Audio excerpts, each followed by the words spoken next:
From the storm forced medical fluid manufacturers to halt production. The leading supplier of IV fluids across the country, Baxter International, has closed their facility in North Carolina for the foreseeable future. Baxter supplies 60% of the country's IV fluid bags, including to hospitals here in Kentucky. As WKYT's Samantha Valentino shows us, hospitals are taking steps to preserve resources. It's our top story at 6.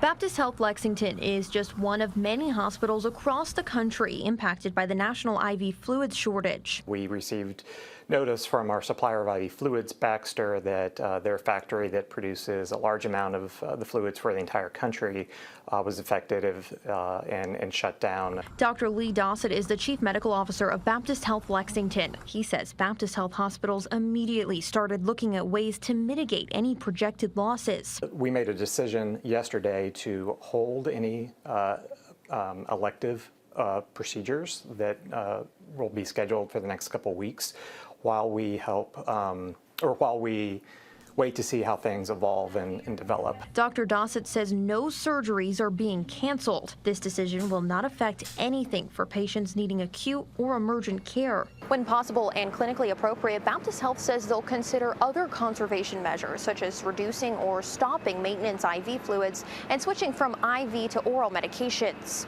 We're trying to be very proactive so that that we reserve IV fluids for when those patients that do have those acute and urgent needs, that we have those on hand.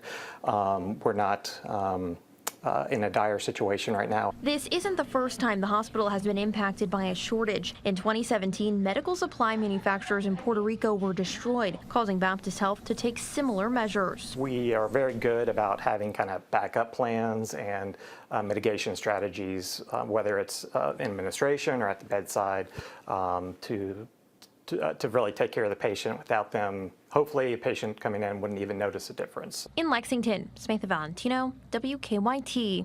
And we reached out to UK Healthcare and CHI St. Joseph Health to see how they are being affected by this shortage. CHI St. Joseph Health says they do not have any shortages, but they are proactively taking steps to conserve. A spokesperson from UK Healthcare told us they are implementing measures to modify prescribing and administration practices to help conserve supplies.